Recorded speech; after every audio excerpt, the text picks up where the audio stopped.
녹음 14 우찌무라 간조전집 제6권 제2부 재림의 13번째 녹음입니다.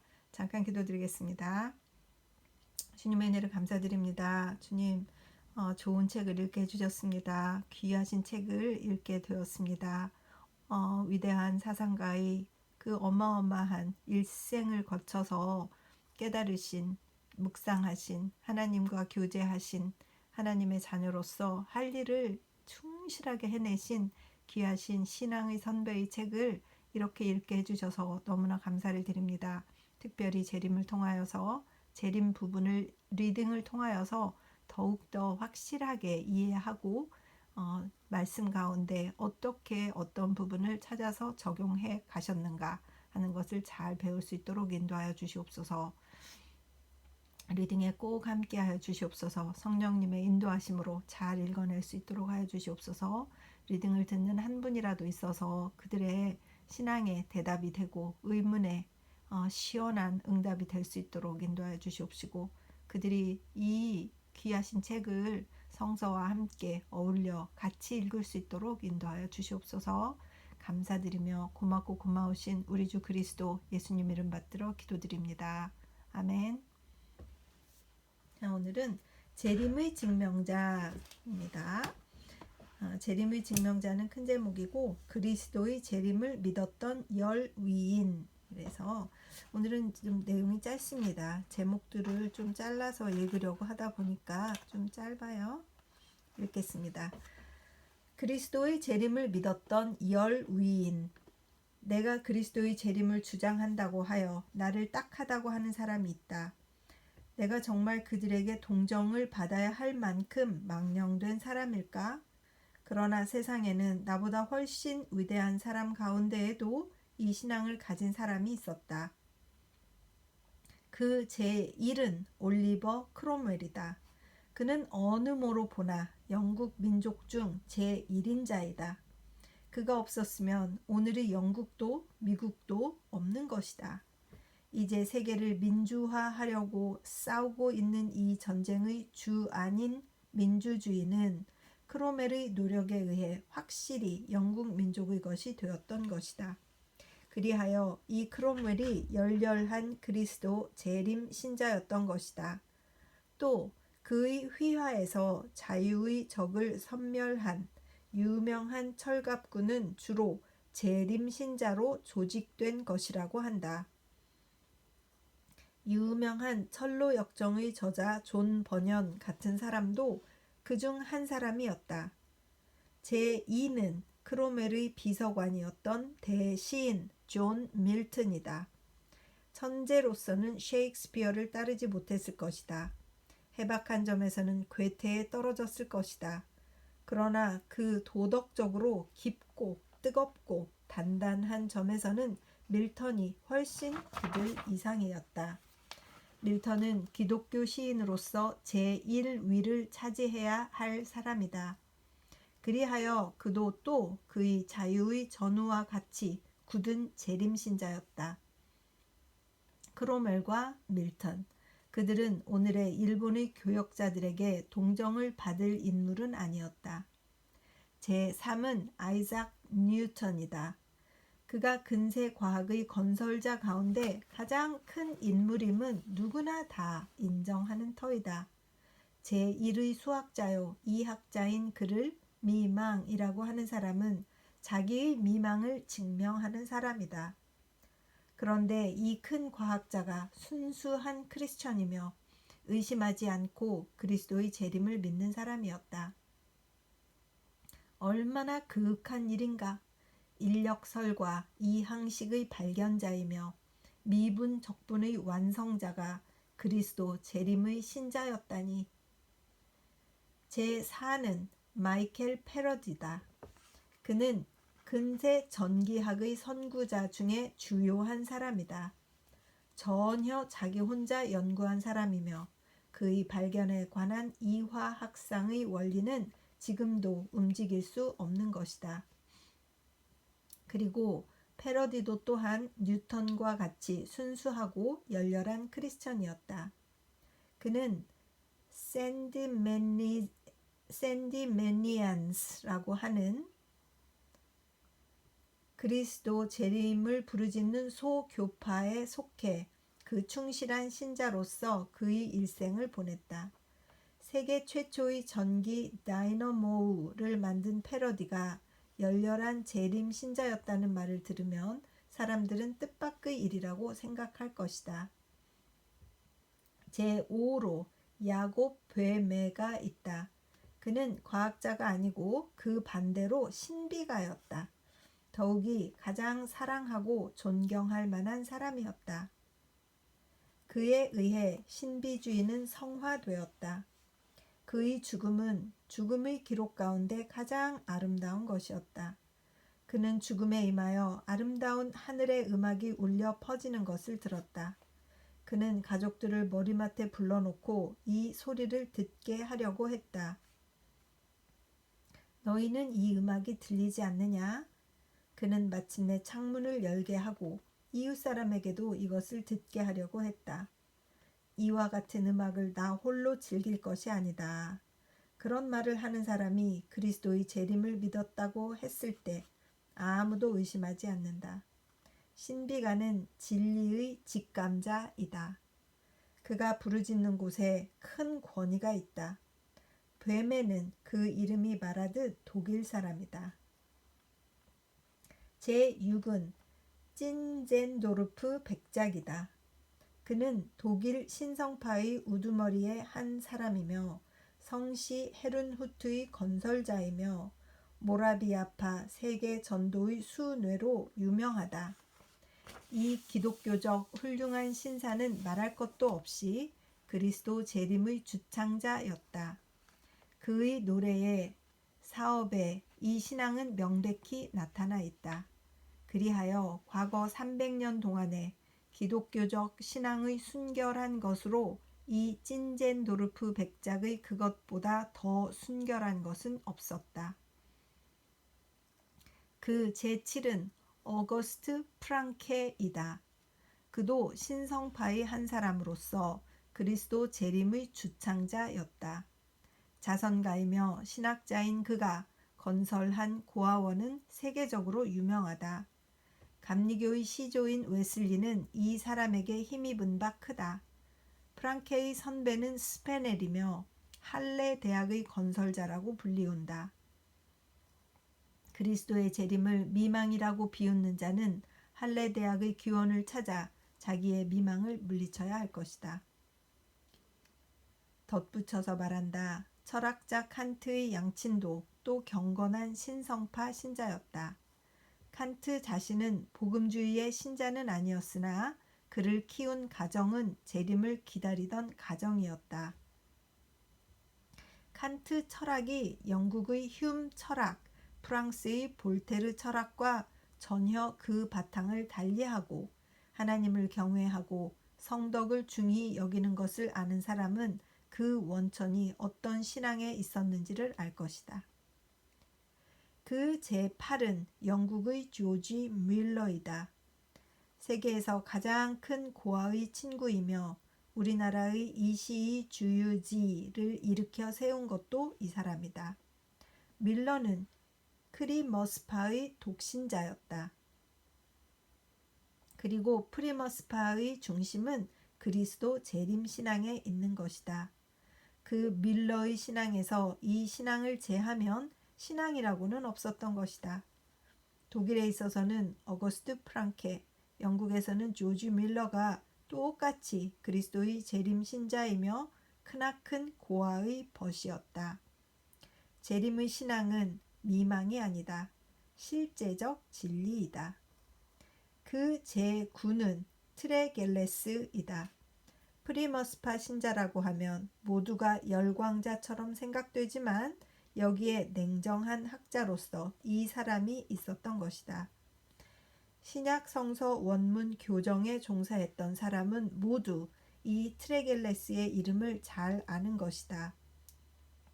주의 깊고 정밀한 성서학자로서 쟁쟁한 사람이었다. 그리고 그도 또한 그리스도 재림 신자였던 것이다. 제10은 벵겔이다. 뱅게를 모르고는 신약 성서의 해석을 말하지 말 것이다. 그는 참으로 근세 성서 해석의 조상이다. 그가 특히 그리스도의 재림의 고창자였음은 저명한 사실이다. 그는 재림이 1838년에 있으리라고 계산하여 그것이 맞지 않았기 때문에 큰 비웃음을 초래했다. 그러나 오산은 오산이다. 사람이 어떻게 오산을 안 할 수 있는가? 특히 그리스도의 재림과 같은 역사적 대사건에 관한 오산이란 있을 수 있는 일이다. 그러나 벵겔의 성서 해석의 원리는 잘못이 없었다. 그의 GNOMON 대문자로 붙어 있어요. 그래서 괄호 열고 해석 진함 이라고 되어 있어서 무슨 영어의 단어인지는 모르겠는데 그의 GNOMON 해석 진함은 영원한 대저작이다. 아마 이게 이제 그 재림의 시간을 계산하게 하는 그런 해석을 쓴 그 책이 아닐까 하는 짐작이 가는 책입니다. 비웃은 사람은 모두 3년이란 시일을 소비해서 이 책을 소화해야 한다. 그들이 그만한 인내와 머리가 있다면 다시는 비웃지 않을 것이다. 또한 여기에 첨가하여 나는 미국의 신학자이며 성사학자인 모세 스튜어트의 이름을 들려고 한다. 그는 오늘의 미국 종교가와는 전혀 그 소질을 달리하여 해박하고 심원하며 엄정하고 특히 경골이었다. 그는 평생 박사의 칭호를 거부하고 받지 않았다. 해박한 지식이 있으면서 나사렛 예수의 겸손한 제자였다. 그리하여 승천하신 예수가 다시 오셔서 세상을 다스릴 것을 뜨겁게 믿었다. 저 속화 타락된 미국에도 한때는 그런 신자가 있었다. 모세 스튜어트로 대표된 미국 신학자는 건전하고 존경할 사람이었다. 그런데 그의 후계자는 이제 끊기려고 하며 남은 사람은 배금주의와 민주주의를 구가하는 사람뿐이다. 겸해서 말한다. 그리스도 재림 신자가 아니며 그것을 조소한 사람은 현재 미국의 대표적 신학자인 시카고 대학 신학부장 셰일러 매듀즈 박사이다. 그는 최근 책 하나를 냈는데 종횡으로 이 신앙을 욕하고 있다. 우리나라의 조소자이며 더 그 조소를 계속하려고 하는 사람은 매듀즈 박사를 연구하여 더욱 그 재료를 얻으라. 그 제목은 Will Christ Come Again? 그리스도는 과연 다시 오는가? 라고 한다. 한 권 사서 보고 공격의 무기로 삼으라. 나는 반대자에게 이 무기를 서슴없이 소개한다. 이상 10사람이다. 나는 그 수를 10배로 늘릴 수가 있다. 그러나 지금은 10명이면 충분하다. 크로멜과 밀턴, 뉴턴과 패러디, 벵겔과 트레겔레스, 프랑케와 밀러. 그들이 얼마나 위대한지를 아는 사람에게는 이것은 무거운 증명이다. 그들이 오늘날의 우리나라 신학자들에게 불쌍히 여겨질 인물이 아님은 세계가 모두 아는 일이다. 불쌍히 여기는 사람이 불쌍한 것이 아닌가? 나는 크롬웰, 밀턴과 함께 신학자들에게 불쌍히 여김을 받는 것을 큰 명예라고 생각한다. 나는 홀로 비웃음을 받는 것이 아니다. 이들 복음의 대증명자들과 함께 비웃음을 받는 것이다. 기독교는 본래 이 세상의 식자나 현명한 사람들의 비웃음을 받는 종교이다.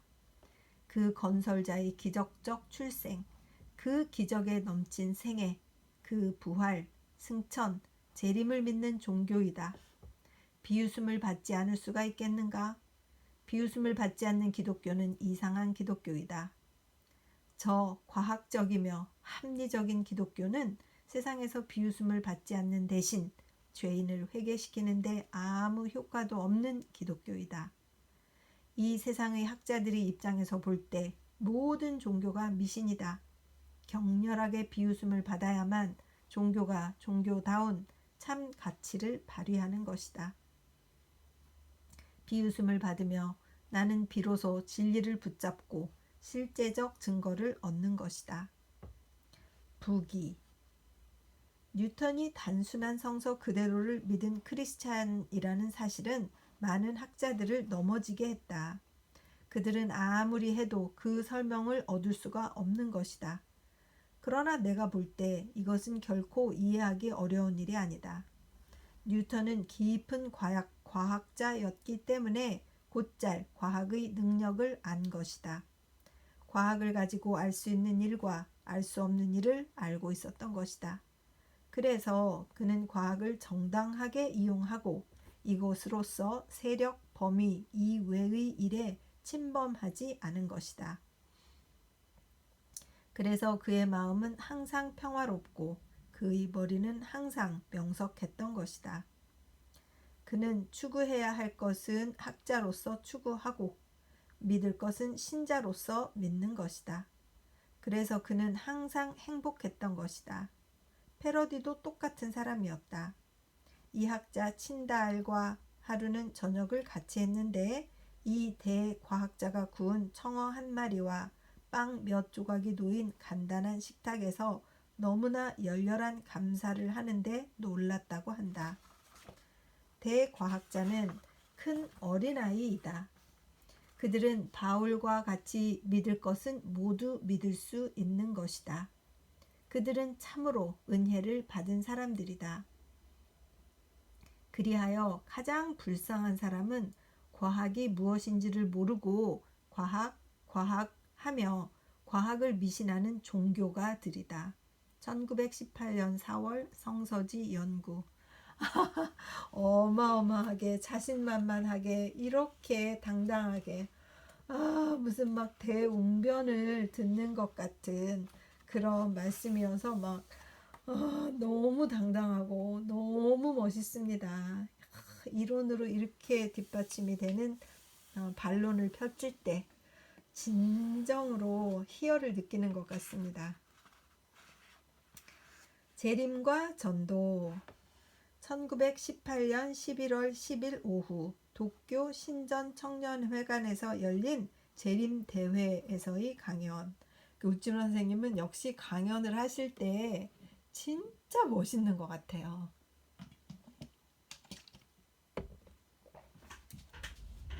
읽겠습니다. 진짜 혼자 읽기 아까워.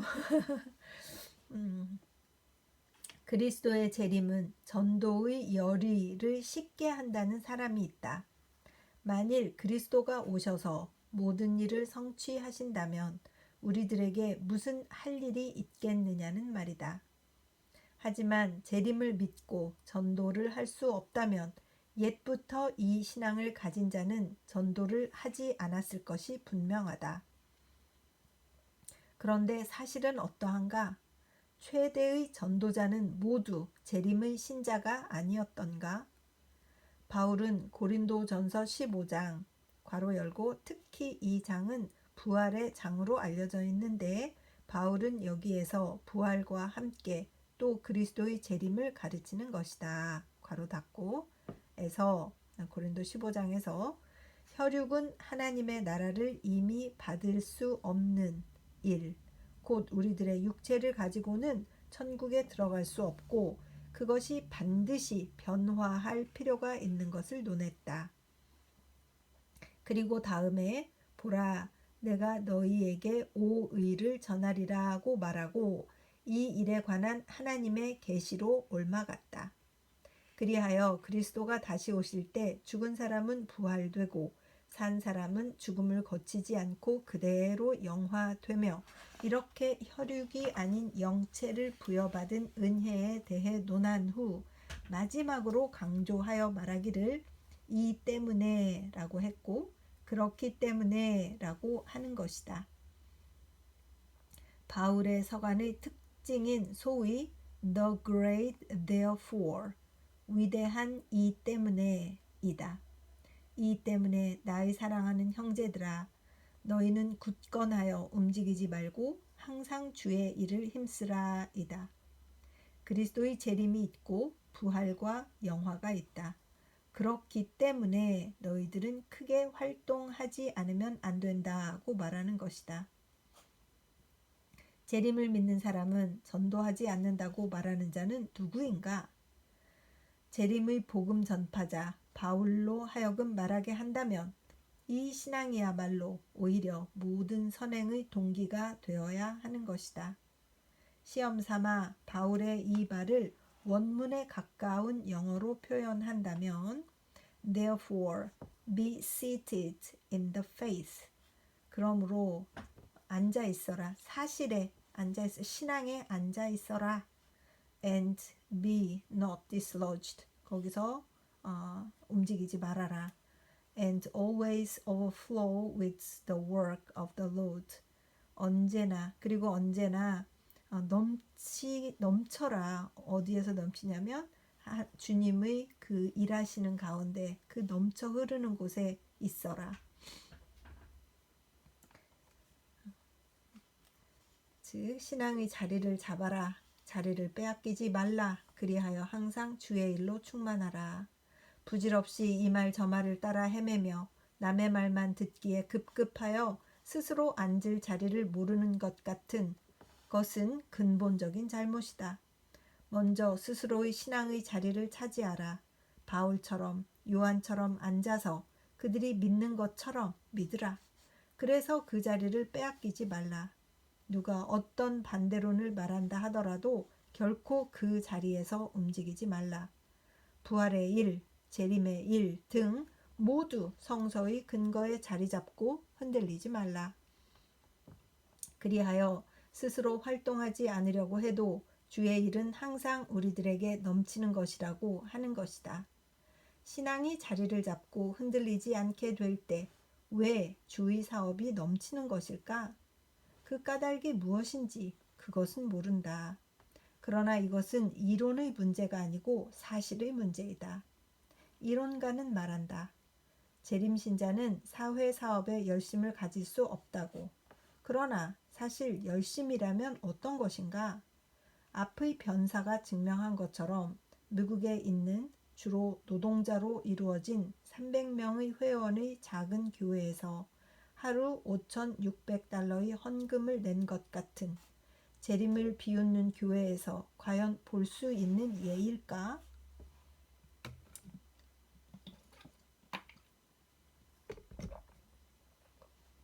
누구는 또 말한다. 재림신자는 전도하지 않는다고. 세상에 바울만큼 큰 전도를 한 사람이 있는가? 없다. 세상에 바울만큼 굳게 재림을 믿은 사람이 있는가? 없다. 참으로 이상하다. 그러나 사실이다.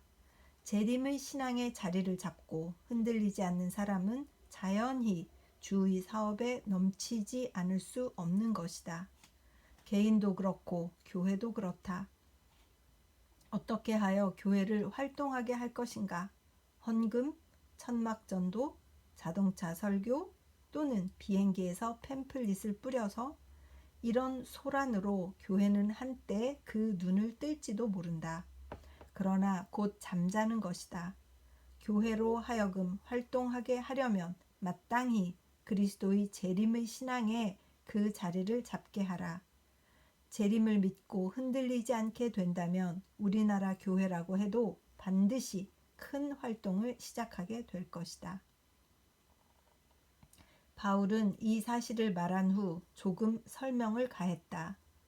이는 너희가 주 안에서 그 하는 일이 헛되지 않음을 알기 때문이다 라고. 그는 어떤 곳에서 나는 복음을 부끄럽게 여기지 않는다고 말한 것을 보면 그와 같은 위인도 때로는 복음을 부끄럽다고 한 일이 있었음을 추측할 수 있는 것처럼 여기서 주 안에서 하는 일이 헛되지 않은 것을 안다고 말한 것을 보면 그도 또 한 번은 스스로의 전도가 헛된 일이 아닌지를 경험한 사람인 것이다. 그러나 참 전도를 위해 심혈을 기울인 사람치고 누가 이 쓴 경험을 갖지 않은 사람이 있겠는가? 복음을 전하기는 몇 천 명에게 하나 과연 신앙을 갖는 사람은 몇 사람인가? 가장 유망한 청년 학생을 골라 빈틈없이 지도하고 가르치더라도 마침내 세상에 나가 그 이름을 날리게 되면서 옛 신앙과 정의는 헌신짝 버리듯 하고 옛날에 지냈던 사제지간이 이제는 거리의 남남과 같이 되는 일이 있다. 전도자의 열심을 소멸하기 위해서는 이런 종류의 일 하나로도 충분한 것이다. 그러나 성실한 전도자로서 그러한 경험을 수십 번 혹은 수백 번씩 갖지 않는 사람은 없다. 누가 여기에 대해서 공허를 느끼지 않을 것인가? 그렇다. 허무하다. 우리의 활동은 헛되다. 우리는 이것을 한탄하지 않을 수 없다. 이런 일에 대해서 우리를 위로하는 것은 무엇인가? 복음 전파 40년 동안에 한 사람의 크리스천도 만들 수 없었을 때 우리들의 활동이 헛됨을 위로하는 것은 과연 무엇인가? 바울은 대답한다. 여러분은 주 안에서 그 행하는 일이 헛되지 않음을 알 것이다 라고. 주가 다시 오셔서 여러분의 모든 활동을 그 자신의 손 안에 받으신다. 여러분의 눈물을 흘리며 기도로 이룩한 모든 사업은 그에게서 모조리 완성된다. 너희의 활동은 결코 헛되지가 않다. 그러니 안심하라 하고. 그렇다. 우리가 세상에서 작은 자에게 준 물 한 그릇도 주는 꼭 기억하셔서 다시 오실 때 이를 갚으시는 것이다. 그렇다면 우리가 무엇 때문에 전도 사업의 헛됨을 걱정하랴? 주 안에 있어 결코 헛되지 않음을 우리는 확신하는 것이다.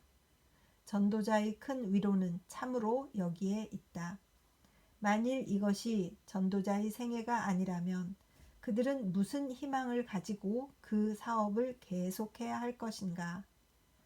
전도가 헛된 것에 실망하여 그 사업을 폐하는 사람은 필경 재림의 신앙을 갖지 않은 사람이다. 주의 재림을 믿음으로 해서 설사 온 나라가 내게 반대한다 해도 나는 전도를 폐할 수가 없다. 전도열의 유일한 비결은 재림의 신앙이다. 그렇기 때문에 오로지 이 복음을 전할 것이다. 우리의 혀가 턱에 닿을 때까지 이 단순한 복음을 계속 전할 것이다. 1919년 1월 성서지 연구. 감동이다 진짜. 정말 감사한 내용이네요. 기도하겠습니다. 주님 은혜를 감사드립니다. 재림에 대해서 그리스도의 재림을 믿었던 10 위인과 함께 이 재림 대단하신 이 우찌무라 간조 선생님의 결심, 하나님이 갚으시리라, 우리 예수 그리스도가 갚으시리라. 이 신앙이 없이는 신앙이 실패할 수밖에 없다라는 확실한 메시지를 잘 전달받았습니다. 주님, 사람에게 직접 전도하지 못한다고 해도 할 수 있는 일을 가지고 자신의 능력껏 감사함으로 해내는 것이 얼마나 좋은가 하는 생각이 들고, 이 리딩을 하고 있는 저 자신에게도 주님께서 기쁘게 받으시겠다 하는 확신을 주셔서 더욱더 감사드립니다. 이 리딩이 전도의 일부가 되기를, 제가 할 수 있는 충성이 되기를 위해서 기도드립니다. 주님, 이 리딩을 통해서 신앙이 강화되는 어떤 한 형제나 자매가 있을 것이라고 확신합니다.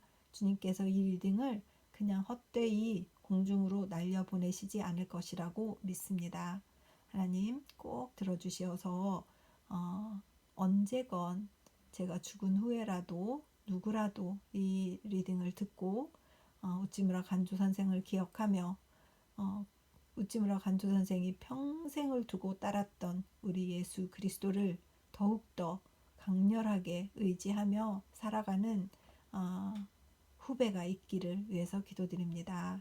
주님 꼭 들어주시옵시고 주님 축복하여 주시옵소서. 감사드리며 고맙고 고마우신 우리 주 그리스도 재림의 주 예수님 이름 받들어 기도드렸사옵나이다. 아멘. 사랑하고 축복합니다.